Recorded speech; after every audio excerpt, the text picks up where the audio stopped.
ETF index mutual funds నేర్చుకుని stock మార్కెట్లో రాణించాలనుకుంటున్నారా? వెంటనే ఈ నెంబర్కి కాల్ చేయండి. Welcome to our channel. ఈ రోజు మనతో పాటు రమగారు ఉన్నారు. నమస్తే రమగారు. నమస్తే జయ. రమగారు, ఏదైనా వస్తువు ఉందనుకోండి, మనదైతే మనకు వస్తుంది, అంటే మనకంటూ రాసి పెట్టుంది అనుకోండి, అది మనకు అవుతుంది అనే ఒక నమ్మకం ఉంటుంది కొంతమందికి. అసలు ఇది ఎంతవరకు కరెక్ట్ అంటారు? చాలా మటుకు కరెక్ట్. కర్మ సిద్ధాంతం. రమగారు, ఎవరు చేసింది వాడు అనుభవించక తప్పదు. చేసి పెట్టుకొచ్చింది మనం తీసుకుంటాం తప్పకుండా. మన మొహం మీద రాసుంటే మనకు దానంతట అదే వస్తుంది. లేదా భగవంతుడు ఇవ్వదలుచుకుంటే కనుక హిందీలో చెప్తారు కదా, దేని వాళ్ళ చేతాయితో చప్పటి పాడికే దేతాయని, పైనుంచి పగలగొట్టుకునైనా వచ్చి మన నెత్తి మీద పడిపోతుంది. మనకి రావాల్సిన సమయానికి రాక మానదు. ఇది తప్పనిసరిగా సిద్ధాంతం. దానికోసం వేచి ఉండద్దు, నువ్వు పని చెయ్యి అని చెప్తారు. మన ప్రయత్నం మనం చేసుకోవాలి. నువ్వు నీ ప్రయత్నం నువ్వు చెయ్యి, నీకు రావాల్సింది నీకు వస్తుంది. ఇప్పుడు ఇది మంచి సిద్ధాంతమే. నువ్వు పని మానేసుకుని ఒకరోజు నీ కింగ్ అవుతానని ఖాళీగా కూర్చోకూడదు. నీ పని నువ్వు చేసుకో. నువ్వు కింగ్ అయ్యే రోజు వస్తే థింగ్ నీ చేతికి ఆటోమేటిక్గా వచ్చేస్తుంది. అది నిజంగా ప్రూవ్ అయిన సంగతి, అందులో ఎటువంటి అనుమానము లేదు. మంచి మంచి కథలు ఉన్నాయి. పంచతంత్రంలో మనం అసలు ఊహించాం ఇలాంటి కథ ఉందని. అలాంటి ఒక మంచి కథ దీని మీదే. చెప్పండి. ఒక సముద్రగుప్తుడని ఒక వ్యాపారస్తుడు ఉండేవాడట. పంచతంత్రం నాటి కథ. ఆయనకి లేక లేక ఒక కొడుకు పుట్టాడు. వాడు కొంచెం పుస్తకాలు అవి అంటే ఇష్టం బాగా. అయితే ఇతను ఏం చేశాట, ఒక పుస్తకాల దుకాణానికి వెళ్ళి ఓ పుస్తకం కొనుక్కొచ్చాడు. అందులో ఒకే ఒక్క శ్లోకం ఉందిట ఆ పుస్తకంలో. పుస్తకం చూడడానికి బాగుంది, మంచి పుస్తకం అని తెచ్చుకున్నాడు. ఆ పుస్తకం 100 రూపాయలట, 100 వరహాలు. సరే, అందులో తిప్పితే ఏముందంటే ఒక శ్లోకం ఉంది. దాంట్లో ప్రాప్తవ్యమర్థం లభతే మనుష్య అని 4 వాక్యాలు ఉన్నాయి. మొదటి వాక్యమే చెప్తున్నా. అంటే దొరకవలసిన, ప్రాప్తవ్యం అంటే మనకి రావాల్సినది ఖచ్చితంగా మనిషికి లభిస్తుంది. భగవంతుడు కూడా దాన్ని దాటి వెళ్ళలేడు. కాబట్టి నువ్వు స్థిమితంగా ఉండు. ఎవరికైనా ఆ టైం వచ్చినప్పుడు వాడికి రాక మానదు అని అర్థం వచ్చే ఒకే ఒక్క శ్లోకం ఉంది ఆ పుస్తకంలో.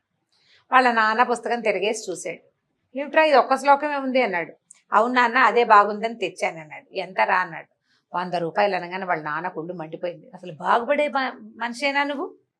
100 రూపాయలకి ఒకే ఒక్క శ్లోకం ఉన్న ఒక పుస్తకం కొనుక్కొస్తావా? వ్యాపారస్తుల పిల్లలకి ఇలాంటి లక్షణాలు ఉంటే ఎలాగా? 10 చూడాలి. పుస్తకం నిండా ఉంటే పోనీ ప్రింట్కైనా కలిసి వచ్చిందని తెచ్చుకోవచ్చు. ఒక్క శ్లోకం ఉన్న పుస్తకానికి 100 రూపాయలు పెట్టావా? చీచి, నిన్ను నమ్మి నా వ్యాపారం కనుక అప్పచెప్తే దాన్ని తగలబెడతావు, నువ్వు పోపో బయటికి అని పంపేశాడు నాన్న. ఇంట్లో నుంచి బయటకు వచ్చేసాడు. కాకపోతే ఏంటంటే ఇవి వచ్చేసేటప్పుడు ఊరికే ఏదో మామూలుగా వచ్చేలా వాళ్ళ నాన్న అమనాభూతులు తిట్టి 2 రోజులు అన్నం పెట్టకుండా మర్చిపో నా ఇంట్లో నుంచి అని వాళ్ళ అమ్మ బతిమలాడి చుట్టాలు చెప్పి ఇదంతా ఏమైందంటే ఒక పెద్ద డిప్రెసివ్ స్టేట్లోకి వెళ్ళిపోయాడు ఆ అబ్బాయి. దిగులుగా ఉండి అలా ఇంట్లో నుంచి బయటకు వచ్చేసాడు. ఎక్కడికో పోయాడు నడుచుకుంటూ, బళ్ళెక్కి ఆ బండికి ఈ బండికి. అప్పట్లో ఏమిటి వ్యాపారం ఇవి లేవు కదా, వ్యాపార సంస్థలు అవి ఏమి ఉండేవి కాదు, ఏవో కొట్లు ఉండేవి. ఈ ఊరు నుంచి ఆ ఊరు వెళ్ళాలంటే ట్రాన్స్పోర్టేషను ప్రైవేట్ ట్రాన్స్పోర్టేషనే, ఎవరిది వాడిదే. పబ్లిక్ ట్రాన్స్పోర్ట్ వీళ్ళందరినీ తీసుకెళ్లి రాజుగారి బళ్ళు ఏవి మోసుకెళ్ళేవి కాదు. దారే పోయేవో ఎడ్ల బండి ఎక్కితే ఉచితార్థం తీసుకెళ్ళి ఎక్కడో దింపేవాళ్ళు. అట్లా వెళ్ళి వెళ్ళి వెళ్ళి వెళ్ళి ఎక్కడికో చేరాడు. ఎవరైనా బాబు నీ పేరేమిటి అంటే ప్రాప్తవ్యమర్థం లభతే మనుష్య అనేవాడు. ఆ రెండో ముక్క వచ్చేది కాదనమాట, ఆ శ్లోకం చెప్పేవాడు. సరే, ఎవరు అడిగినా అదే చెప్తుంటే నీ పేరేమిటి అని అడిగినా అదే సమాధానం, ఎవరేమి అడిగినా అదే సమాధానం. ఏదో దొరికిన పని చేసుకునేవాడు, దొరికింది తినేవాడు. ఆ ఊళ్ళో అందరు అతన్ని ప్రాప్తవ్యమర్థుడు అని పిలిచేవాడు. అదే చెప్తున్నాడు కదా. సరే, ఈ ప్రాప్తవ్యమర్థుడు ఏదో కాలక్షేపం చేస్తున్నాడు, ఒంటరిగానే ఉండేవాడు. ఓ దేవాలయాన్ని ఆశ్రయించుకుని ఉండి బయట ఏదైనా ఎవరైనా కట్టెలు కొడుతున్నారనుకో, వీడు కూడా పోయి కట్టెలు కొట్టేవాడు. కొడితే వాళ్ళు ఏదో 10 రూపాయలు ఇచ్చేవాళ్ళు. షాప్కి వెళ్ళి ఏదో కొనుక్కుని తెచ్చుకుని వసం వండుకోకుండానో ఎక్కడైనా వండిన పూటకోళ్ళేళ్ళు దొరికితే అక్కడో తింటూ మొత్తాన్ని కాలక్షేపం చేస్తున్నాడు. ప్రాప్తవ్యమర్థుడు వాడి పేరు. బాగుంది. ఆ ఊళ్ళో ఒక రాజుగారు ఉన్నారు. అతను ఉన్న ఊళ్ళో ఓ దేవాలయాన్ని ఆశ్రయించుకుని ఉండేవాడు కదా. ఏమైందట, ఆ రాజుగారికి ఒక మహా అందగత్తైన కూతురు. ఆ పిల్ల కొంచెం చిలిపిది. ఏమైందట, ఆ ఊళ్ళో ఒక ఏదో సంత లాంటిది జరిగింది. ఈ అమ్మాయి ఆ సంతలోకి వెళ్ళింది. ఈ రాజుగారి అమ్మాయి పెద్దగా అంటే ఘోష పాటించే పద్ధతులు లేవన్నమాట. రాజుగారి అమ్మాయిలు కూడా తిరగచ్చు, చక్కగా తయారై చెలికత్తెలతో కలిసి వెళ్తే ఆ అమ్మాయికి ఒక రాజకుమారుడు కనిపించాడు. ఎంత బాగున్నాడో, చాలా బాగున్నాడు. అందుకని అమ్మాయి ఏం చేసింది, చెలికత్త చెప్పింది, వీడు చాలా బాగున్నాడు, వీటితో ఫ్రెండ్షిప్ చేద్దాం, మన ఇంటికి వస్తాడేమో కనుక్కో అంటే. ఇప్పుడు ఈ రాజాంతపురాల్లో ఏమిటంటే ఆడపిల్లలకి స్నేహాలు ఫ్రెండ్షిప్లు చేసే అవకాశాలు ఉండవు. గురువుగారులు వాళ్ళు ముసలిమా మామగారులు లేకపోతే తాతగారులు ఉంటారు. యంగ్గా ఉండే వాళ్ళతో మగపిల్లలతో ఫ్రెండ్షిప్ చేసే అవకాశం అమ్మాయికి లేదు. ఈ కనపడ్డ కుర్రాడు నచ్చాడు, వీడికి వెళ్ళి చెప్పమంది. ఈ చెలికెత్త కూడా ఈ చిలిపి దానికంటే ఇంకా ఉంటుంది అనమాట. అది పోయి అమ్మో ఏమైనా అవుతుందని భయపడకుండా ఆ కుర్రాడికి ఏమో ఈ రాజకుమార్తె నేను రమ్మంటోంది వస్తావా అని అడిగింది. వీడు ఆలోచించుకుని రాజకుమార్ చూస్తే చాలా అందంగా ఉంది, ఎందుకు రాము కబుర్లు చెప్పుకోవడానికే కదా, ఎంతగా ఫ్రెండ్షిప్ చేయొచ్చు రాజుగారు అమ్మాయితోటి, అందరికీ చెప్పుకోవచ్చు నాకు రాజుగారు అమ్మాయితో ఫ్రెండ్షిప్ ఉంది, వస్తానన్నాడు. నేను ఎలా రావాలంటే నువ్వు ఓ పని చెయ్యి, అంతఃపురం బయట అంటే ఈ రాజసౌధానికి ఒక పక్కన తాడు బయటికి వేస్తాం, నువ్వు వచ్చి ఆ తాడు పట్టుకో మేము నిన్ను లాగేస్తామని చెప్పింది. అర్ధరాత్రి పూట లాగుతామన్నారు. సరే చీకటి పడింది. ఆ రాజకుమారుడికి ఏమనిపించింది, ఓరు నాయనో వాళ్ళు రమ్మన్నారు కానీ ఆ తాడుచుకుని నేను పైకి వెళ్తే ఎవరైనా చూస్తే తలకాయ తెగేస్తారు, రాజుగారు అమ్మాయి పిలిచిందంటే ఒప్పుకుంటారు, అమ్మాయి పిలిస్తే మాత్రం నువ్వు వెళ్తావా అంటారు, అసలు చెప్పే అవకాశం ఇస్తారా? ఒకడు తాడు పుచ్చుకుని రాజుగారి కోట మీదకి ఎక్కుతూ ఉంటే ఏకత్తో విసిరేస్తే ముందు పుచ్చి ఎగిరిపోతుంది, ఎందుకు వచ్చింది గోలని వాడు వెళ్ళడం అనేసి. రాత్రి 10-11 అయింది. వాళ్ళు తాడేసి సిద్ధంగా ఉన్నారు అమ్మాయిలు. ఏమనాలంటే దీని తెంపర్తనం అనమాట, కొంటతనము తెంపర్తనము. చాలా మంది మనకు ఆడపిల్లలు అలా కనపడతారు, చెయ్యకూడని పని చేస్తే ఒక రకమైన థ్రిల్లింగ్ గా ఉంటుంది, చేసేద్దాం అనిపించేస్తుంది. అది ఈ తాడు వేళ్లాడుతుంది. ఈ ప్రాప్తవ్యమర్ధుడు ఆ సంతంతా అయిపోయాక ఏదో తిన్నాడు, నిదానంగా నడిచొస్తున్నాడు. తెల్లటి రాజసౌధం, దాని మీద సున వేశారు బాగా తెల్లగా, దాని మించి వేళ్లాడుతూ ఓ తాడు కనపడింది. ఈయన కుతూహలం వచ్చింది, ఏమిటో ఈ తాడు చూద్దామని పోయి దాన్ని పట్టుకున్నాడు. పట్టుకునేసరికల్లా మనిషి పట్టుకున్న ఆనవాళ్ళు తెలియగానే వాళ్ళు లాగేశారు అమ్మాయిలు లోపలికి. వీడు కాస్త కోటలోకి వెళ్ళిపోయాడు. వెళ్ళిపోయేసరికల్లా అదేమిటి కన్యాంతఃపురం, వాళ్ళంతమంది ఆడపిల్లలు ఉన్నారు. పైగా ఏంటంటే రాత్రి 11-12 అయితే అప్పట్లో కరెంట్ ఇది పాడు, కరెంట్ లేదు ఏమీ లేదు, ఏవో దీపాలు ఉన్నాయి. వీళ్ళు ఒక రాజకుమారుడికి చెప్పారు కదా, వాడు చక్కగా పంచె కట్టుకుని దగదగలాడే బట్ట వేసుకున్నాడు, చెయ్యెత్తు కుర్రాడు 6 అడుగులు వాడు. ఈ వచ్చి పైకి వచ్చిన వాడు కూడా అదే 6 అడుగులు వాడు. వీడు ఏదో పంచ ఉత్తరీయం వేసుకున్నాడు, మగపిల్లాడు.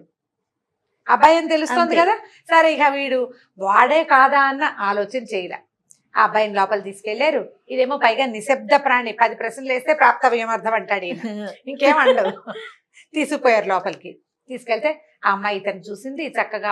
అప్పట్లో పద్ధతులు ఇలా వచ్చిన వాళ్ళకి కాళ్ళు కడుక్కోవడానికి నీళ్ళు ఇవ్వటం, కాళ్ళు కడగటం, తర్వాత కాస్త గంధం రాయటం, మెళ్ళో ఓ దండ వేయటం, ఇవన్నీ చేసి చక్కగా కూర్చోబెట్టి నువ్వు నాకు చాలా నచ్చావు అందుకే నేను నిన్ను రమ్మన్నాను అని ఏవో 2-3 కబుర్లు చెప్పాక ఏమిటి నువ్వేం మాట్లాడవు అని. ఇన్ని మాటలు అయ్యాయి కదా, ఈయన ఏదో ఒకటి మాట్లాడాలి కదా. ఈయన ప్రాప్తవ్యమర్థం లభతే మనుష్య అని శ్లోకం చెప్పాడు. ఈ అమ్మాయి నిర్ఘాంతమైంది, వీడెవడో కొత్తవాడు, వాడు కాదు వాడు కాదని అర్థమైంది. ఇప్పుడు వాడు ఈ అమ్మాయితో ఫ్రెండ్షిప్ చేయడానికి ఇచ్చగించి వచ్చిన వాడైతే శ్లోకాలు ఎందుకు చెప్తాడు, కర్మ సిద్ధాంతం ఎందుకు చెప్తాడు, వాడు అడ్వాంటేజ్ తీసుకుంటాడు ఎంతో కొంత. అర్థమైపోయింది పిల్లకి, ఓ నాయనో వీడు వాడు కాదని ఏం చేసింది, తను పంపించేసేయి అని చెప్పి చెలికత్తలకు చెప్పింది. వాళ్ళు ఏం చేస్తారు, ఆ తాడు పుచ్చుకొని మహానుభావ మిమ్మల్ని దింపేస్తామని దింపేశారు. దిగెళ్ళిపోయాక ఏం చేశాడు, తెల్లవారైపోతుంది. ఇప్పుడు 12 గంటలకు ఎక్కాడు, 1 గంట గడిచింది, అక్కడ 1 గంట కూడా దాటిపోయింది. వాళ్ళు దింపారు, తర్జన పడ్డారు, వీడిని ఏం చెయ్యాలరా దేవుడా, ఎలాగరా దేవుడా అని. మొత్తానికి ఎలాగోలాగా దింపి పంపించారు. ఈయన ఏం చేశాడు, మెల్లిగా ఆ చీకట్లో అలా నడుచుకుంటూ తను ఉండే దేవాలయానికి పోయాడు. ఆ దేవాలయానికి పోతే అప్పుడు ఏమైందంటే అదే సమయానికి ఆ ఊళ్ళో ఇప్పుడు రాజుగారికి బోళ్ళంత మంది ఉంటారు కదా, సైన్యాధికారిని దండనాథుడని వాళ్ళు వీళ్ళు చాలా మంది ఉన్నారు. ఈ దండనాథుడు ఒక ఆయన అక్కడికి ఎవరో ఒకళ్ళ సంకేతం, ఆయనకి ఏదో పక్క రాజ్యపు వార్తలు వస్తాయని ఆ గుళ్ళోకి రమ్మని సంకేతం ఉంది. ఆయన అక్కడికి వచ్చాడు. ఈ కుర్రాడు వచ్చేసరికల్లా ఈయన తెల్లబోయాడు, వీడెవడో వచ్చాడని. ఏమిటి నాయనా ఎందుకు వచ్చావు అని అడిగితే ఈయన ప్రాప్తవ్యమర్థం అన్నాడు. మళ్ళీ అనేసరికల్లా ఆయన ఏమన్నాడు, బాబు ఇది అంటే ఆయనకి ఏమర్థమైంది, వీడేదో అల్లరి చిల్లరి వాడు కాదు, ఎవడో బుద్ధిమంతుడు, సంస్కృత శ్లోకాలు కర్మ సిద్ధాంతం చెప్తున్నాడు.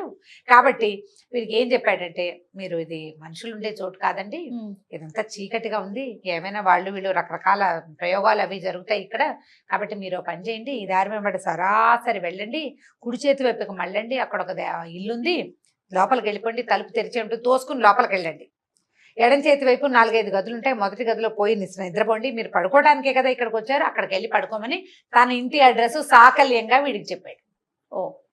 ఆయన ఇల్లు అక్కడ ఉంది, తన ఇంటికి వెళ్ళి తన గదిలో పడుకోమన్నాడు. ఈ పూటకి వీడి బెడద లేకుండా తను అక్కడ ఏ పని మీద వచ్చాడో ఆ పని చేసుకోవచ్చు అన్న దండనాథుడి ఉద్దేశం. సరే వెళ్ళమన్నాడు కదా, ఈయనకి కాదు కూడదండం ఈయనకి రాదు, ఈ పెద్ద మనిషికి. నడుచుకుంటూ పోయాడు. దారి వెంబడి వెళ్ళాడు, ఆ కుడి చేతికి మళ్ళాడు, ఎడం వైపు ఉన్న 10 ఇళ్లలో మొదటిల్లు ఏదో పట్టుకున్నాడు, ఇంట్లోకి వెళ్ళాడు. ఏం చేశాడు, ఆయన లెఫ్ట్లో ఉన్న గదులని చెప్పాడు పడుకోవడానికి. ఆయన చెప్పిన గదికి ఆపోజిట్ గదిలోకి పోయి పడుకున్నాడు ఇతను. గదులు ఖాళీగా ఉన్నాయి, పెద్ద పెద్ద ఇళ్లలో ఏముంది, చాలా గదులు ఉంటాయి, మంచాలు పరుపులు వేసున్నాయి. రాత్రి వేళ ఈయన తలుపు తీసుకొచ్చాడు, ఆయనకి తెలుసు కానీ ఇల్లు కాబట్టి అక్కడ ఎవరు కాపలా ఉండరని ఈజీగా వెళ్ళిపోవచ్చనే చెప్పాడు. ఈ కుర్రాడు లోపలికి వచ్చాడు, ఈ గదిలోకి వచ్చి పడుకున్నాడు. ఆ దండనాథుడికి ఓ కూతురు ఉంది. ఆ అమ్మాయి తన బాయ్ ఫ్రెండ్ని రమ్మంది. అప్పుడు ఆ గదిలోకి వచ్చి పడుకున్నవాడు చీకట్లో తన బాయ్ ఫ్రెండే వచ్చాడు అనుకుని వచ్చి వాడి దగ్గర కూర్చుంది. ఆ మాట ఈ మాట మాట్లాడింది. అమ్మాయి కూడా ఓ దండ పట్టుకొచ్చింది, గంధం రాసింది, ఆ కబుర్లు ఈ కబుర్లు చెప్పిన తర్వాత ఈయన ఏమిటి నేను ఇంత మాట్లాడుతున్నాను, ఒక్క మాట కూడా సమాధానం చెప్పవు, రేపొద్దునే మా నాన్నతో మాట్లాడి నువ్వు నన్ను పెళ్లి చేసుకోవాలి సుమి అంది. అనగానే ఈయన ప్రాప్తవ్యం అర్థం లభతే మనుష్య అన్నాడు. అనేసరికి తెల్లబోయింది అమ్మాయి. వీడెవడో వచ్చేసాడు కొత్తవాడు, ఓవర్ నాయనో అనుకుని ఏం చేసింది, ఏమంటే మీరు వెళ్ళిపోండి ఇక్కడి నుంచి, నేను వేరే వాళ్ళ కోసం ఎదురు చూస్తున్నాను, మీరు వచ్చారు, సర్దు అవ్వకుండా వెళ్ళిపోండి, ఎవరైనా చూసే లోపల మా నాన్న ఎక్కడికి వెళ్ళాడో వచ్చేస్తాడో ఏమో, నిశ్శబ్దంగాని గుమ్మం దాటిచ్చి పంపించేసి తెల్లవారబోతోంది. బయటకు వచ్చాడు, నడుచుకుంటూ పోతున్నాడు. ఆ దారిలో ఒక చోట ఒక 4 రోడ్ల కూడలికి ఒక పక్కగా ఒక పెళ్ళి అవుతోంది. మనం ఇప్పుడు రోడ్ల మీద పెళ్లి పందిర్లు వేసి పెళ్లిళ్ళు చేసే ఇట్లా తెల్లవారుజామున ముహూర్తం ఓ పెళ్లి జరుగుతుంటే, ఆ పెళ్లి వేళకి సరిగ్గా ఇతను మా పందిట్లోకి వెళ్తుంటే దాని పక్కన ఇంకా కొంచెం ముందుగా రాజుగారి తాలూకు మన జంతువులు ఇవి కట్టేస్తారు కదా, ఏనుగుల్ని గుర్రాలని కట్టే సాలలోంచి ఒక మదించిన ఏనుగు బయటికి పరిగెత్తుకొచ్చింది. ఈ రావడం ఈ పెళ్లి పందిరి మీద పడింది. అది పడేసరికల్లా ఎడాపెడా ఉన్న జనాలంతా తలా పక్కలకి కకావికలుగా పారిపోయారు. ఈ పెళ్లి కూతుళ్ళకి మేలు మూసుకేస్తారు, పైగా ఇలా వంగి కూర్చుని కింద కూర్చుంటారు భూమిలోకి తల పాతేసుకుని. ఆ పిల్లకి అర్థం కాల జరుగుతున్న గందరగోళం. ఒక 2 నిమిషాలు అయ్యాక దానికి అర్థమయ్యి అంతా ఏనుగు ఘీంకారాలు, జనాలు పరిగెడుతున్న సందడి అర్థం చేసుకుని ఆ పిల్ల లేచేసరికల్లా వాళ్ళ నాన్న వెళ్ళిపోయాడు, పెళ్లి కొడుకు లేచకపోయాడు, అక్కడ లేడు. ఆ పందిట్లో ఈ పిల్ల ఒక్కతే మిగిలింది. జనాలంతా తలా ఒక పక్కకి పరిగెడుతున్నారు. అమ్మాయి తెల్లమొహం వేసుకుని నుంచి చూస్తోంది. అమ్మ కెవ్వు భయం వేస్తోంది, అరిచేసింది. అరిచేసరికల్లా ఈ పెళ్లి పందిటి వైపుకి వెళ్తున్న ఈ ప్రాప్త విమర్ధుడు ఏం చేశాడు, అయ్యో ఈ అమ్మాయి ఎవరో అరుస్తోందని ఆ వస్తున్న ఏనుగుని చూసి ఉండు నేను నిన్ను రక్షిస్తానని పరిగెత్తుకుంటూ వెళ్ళి అమ్మాయి చేయించుకున్నాడు. నువ్వేం భయపడద్దు అన్నాడు. ఏం భయపడద్దు, నేను నిన్ను రక్షిస్తానన్నాడు. చేయించుకున్నాడు. ఏనుగు దగ్గరకు వచ్చేసరికి ఇతను ఏం చేశాడు, ఆ పెళ్లి పందిరికి వాసాలు పాతి పెడతారు కదా, ఓ వాసం లాగి ఏనుగుని బెదిరించాడు. అక్కడ ఏదో అరటి పిల్లల గెల ఉంటే దాని మీదకి విసిరేసాడు. అది ఆ గెల చేత్తో పుచ్చుకుని మెల్లిగా సర్దుకుని ఏనుగు వెళ్ళిపోయింది. ఆ అమ్మాయి చేయి పుచ్చుకున్నాడు కదా, పుచ్చుకొని ధైర్యంగా ఉండు, ఏం పర్వాలేదు, నేనున్నా కదా, వాళ్ళంతా వచ్చేదాకా నేను నీకు తోడుంటాను అమ్మాయి అని ఆ పక్కన నుంచున్నాడు. చేయి పుచ్చుకుని ఉంచున్నాడు. ఎవరు లేరు, మరి నిర్జనంగా ఉంది పెళ్లి పందిరి. పిల్ల కంగారు పడి ఏడ్చేస్తుంది, చేతులు పుచ్చుకుని ఉంచున్నాడు. ఈ లోపల కొంచెం దూరంగా దాక్కున్న పెళ్లి కొడుకు బయటకు వచ్చాడు. ఈ పెళ్లి కూతురు చెయ్యి ఎవడో పట్టుకుని ఉండడం వాడికి కనపడింది. ఇదేమిటి అని చెప్పి కంగారు పడ్డాడు. నేను చేసుకోవాల్సిన పిల్ల పెళ్లి కూతురు కనపడుతోంది స్పష్టంగా, వీడెవడో ఇంత పొడుగునున్నాడు. వాడు వచ్చి చేతులు పుచ్చుకున్నాడు. వాడు అరిచచ్చి నాన్న అమ్మ ఎక్కడన్నారు అని కేకలు పెట్టాడు. ఈ పిల్ల తండ్రి కూడా బయటకు వచ్చాడు, కన్యాదాత కూడా బయటకు వచ్చేసరికల్లా ఈ పెళ్లి కొడుకు అన్నాడు, ఏమయ్యా నీ పిల్లని నాకు ఇస్తానన్నావు, ఎవడో చేయించుకుని ఉంచుంది అదేమో ఇక్కడ, వాడెవడికో ఇచ్చేసావా, నాకు ఇస్తానన్న పిల్లని అని అరిచచ్చి కేకలు పెట్టేసరికల్లా ఆయన అన్నాడు, నాకేం తెలుసు, నాకు అసలు తెలియని కూడా తెలీదు, ఏనుగు వచ్చిందని మీరు పరిగెత్తారు, నేను పరిగెత్తా, ఈ పిల్ల ఎక్కడ ఎందుకు నుంచుందో, ఈ పిల్లాడు ఎవడో దీని చెయ్యి ఎందుకు పుచ్చుకున్నాడో నాకు తెలియదని ఆయన గబగబా కూతురు దగ్గరకు వచ్చి కేకలేశాడు. ఏమిటమ్మాయి నీకు పద్ధతేనా ఇది, పెళ్లి కుదిర్చావు, ఇప్పుడు కొన్ని నిమిషాల్లో ముహూర్తం ఉంది, ఏనుగు వచ్చిందని మేమందరం వెళ్ళిపోతే నువ్వెవడో నీ బాయ్ ఫ్రెండ్ని పిలిపించుకుని వాడి చేతులు పుచ్చుకుని నుంచున్నావు అనేసరికి ఆ అమ్మాయి కేకలేసింది. కాదు, అది జరగలేదు, ఇతను నా ప్రాణాలు రక్షించాడు, నా చేయి పుచ్చుకున్నాడు, నన్ను రక్షించాల్సిన నువ్వు పారిపోయావు, పెళ్లి చేసుకోబోతున్నాడు ఇంకో నిమిషంలో, ఇప్పుడు వచ్చి అరుస్తున్నాడు, పెద్ద పెత్తనం జతాయిస్తూ, వాడు లేచక్కపోయాడు, ఇక్కడ లేడు, వాళ్ళెవరు నాకు అక్కర్లేదు, నేను ఇంకోటి పెళ్లి చేసుకుని నా చేయి పుచ్చుకున్నాడే వీణే నేను పెళ్లి చేసుకుంటానని అనేసరికల్లా వచ్చిన చుట్టాలందరూ నీ పిల్ల ఎట్లాంటిదని ఈ కన్యాదాతని తిట్టారు. తెల్లారిపోయింది ఈ గందరగోళంలో. దండనాథుడు వస్తున్నాడు. ఆయన దేవాలయంలో ఉన్నవాడు కదా, ఆయన వస్తున్నాడు. ఇక్కడ ఏదో గందరగోళం జరుగుతుందని చూస్తే ఈ ప్రాప్త విమర్ధుడిని ఆయన గుర్తుపట్టల. కానీ బాబు ఎవరిని అనగానే ఈయన ప్రాప్తవ్యమర్థం అన్నాడు. ఆనంగానే ఈయనకి అర్థమైంది, తెల్లవారుజామున తను చూసిన వాడే వీడని. ఇంతలో ఏమైంది, ఈ గందరగోళానికి రాజభట్లు కొంతమంది చేరారు, రాజుగారిని పిలిపించారు. ఇక్కడ జరుగుతున్నదంతా విని ఈ ప్రాప్తవ్యమర్థం శ్లోకం చెప్తున్నాడు ఫలానా ఒక కుర్రాడు ఈ పిల్ల చేయిపుచ్చుకున్నాడని ఊరంతా పాకిపోయింది. చిన్న ఊళ్ళల్లో ఏముంది, దండనాథుడి కుమార్తె వచ్చేసింది, రాజుగారి కుమార్తె వచ్చేసింది. వచ్చేసరికల్లా సరే రాజుగారు ఈ కుర్రాడిని పక్క పిలిచి, నాయన ఏమిటి సంగతి అని అడిగితే, ఇవాళ అన్ని ఇలాంటి సిచ్యువేషన్స్ జరిగినాయి అని, రాత్రి అలా జరిగింది, తెల్లవారుజామున ఇలా జరిగింది, ఇప్పుడు ఇది జరిగింది అని చెప్పాడు. వీడు ప్రాప్తవ్యమర్థం శ్లోకం చెప్పగానే రాజుగారు అమ్మాయి 2వ వాక్యం, దండనాథుడి కూతురు 3వ వాక్యం, ఇక్కడ ఉన్న పెళ్లి కూతురు 4వ వాక్యం అప్పచెప్పారు. అంటే ఈ 3 అమ్మాయిలు ఇతనితో కనెక్ట్ అయి ఉన్నారు. దాంతో రాజుగారు ఏమనుకున్నాడంటే, అర్ధరాత్రి కన్యాంతపురంలోకి ప్రవేశించిన వాడు అల్లుడే కావాలి కానీ ఇంకొకడు కాకూడదు, పరువు పోతుందని తన కూతురునిచ్చి ఈ అబ్బాయికి పెళ్లి చేశాడు. దండనాథుడు కూడా తన ఇంట్లోకి ప్రవేశించాడని సంగతి స్పష్టమైపోయింది, పిల్ల చెప్పేసింది అందరిలో. అందుకని ఆ పిల్లనిచ్చి కూడా వీడికి పెళ్లి చేశారు. ఈ చెయ్యి పుచ్చుకున్న పిల్ల ఎలాగూ వీడి భార్యమణి, దాన్ని పెళ్లి చేసుకున్నాడు. ఈ 3 అమ్మాయిల్ని పెళ్లి చేసుకుని హాయిగా ఆ ఊరికి రాజుగారి తర్వాత రాజయ్యి హ్యాపీగా ఉన్నాడు ప్రాప్తవ్యమర్థుడు. తర్వాత వాళ్ళ నాన్నని అమ్మని అందరినీ ఆ ఊరికి పిలిపించుకున్నాడు. దొరకవలసినది వాడికి దొరికే తీరుతుంది, దొరకలేదని దిగులు పడద్దు, నీదైతే గ్యారంటీగా నీకు వచ్చి తీరుతుంది. అది మనం వద్దని వదిలించుకున్నా సరే నీకు ఆ టైంకి అలాగే వచ్చేస్తుంది. బాగుంది. ఓ 2 వాక్యాలు మీరు పర్మిట్ చేస్తే చెప్తాను. చెప్పండి. అసలు యూట్యూబ్ లో పనిచేసే ఉద్దేశమే లేదు నాకు, అస్సలు లేదు. ఒకటి నువ్వు అడిగావని, ఒకటి నువ్వు అడిగిన పాయింట్, 2వ పాయింట్ నాకు తెలియదు. నన్ను విజయలక్ష్మి తీసుకొచ్చింది. ఎందుకు తీసుకొచ్చిందో ఆ అమ్మాయి నాకు ఇప్పటికీ ఆశ్చర్యంగానే ఉంటుంది. మనకి రావాల్సింది మన ప్రమేయం లేకుండా ఆటోమేటిక్గా. ఇప్పుడు నేను ఆ తెలుగు ప్రజల్లో చాలా మంది మనసుల్లో నేను వాళ్ళకి స్నేహితురాలుగాను, అమ్మగాను, పెద్దమ్మగాను, అత్తయ్యగాను, పిన్నిగాను, లేకపోతే ఒక మంచి మాట చెప్పగలిగే మనిషిగాను స్థిరపడడానికి కారణం ఎవరైనా కావచ్చు. ఇది నాకు అవకాశం ఉంది కాబట్టి ఆటోమేటిక్గా నా ప్రమేయం లేకుండా, నేను బాగా ట్రై చేయకుండానే దొరికేసింది. ఒక యూట్యూబే కాదు కదా రమ్మగారు, అసలు మీకు మీడియా అనేది ఎక్స్పీరియన్స్ లేదు, అస్సలు ఆలోచన లేదు, ఎక్స్పీరియన్స్ లేదు. లేకపోయినా కూడా మనకి రావాల్సిన రోజు వస్తే ఆటోమేటిక్గా దానికి ఎవరో ఒకళ్ళు ఏదో ఒక కారణం అవుతుంది. ఇప్పుడు ఇందులో నిలదొక్కుంటానా, దొక్కుకోగలిగేమా లేదా అనేది తర్వాత మనది, అది వేరే సంగతి. కానీ మనకు ఆ అవకాశం, ఆ ఇది మనకి రావాల్సింది ఖచ్చితంగా వచ్చి తీరుతుంది అంతే. ఓకే రమ్మగారు, ఇంకొక స్టోరీతో మళ్ళీ కలుద్దాం. ఓకే జయ.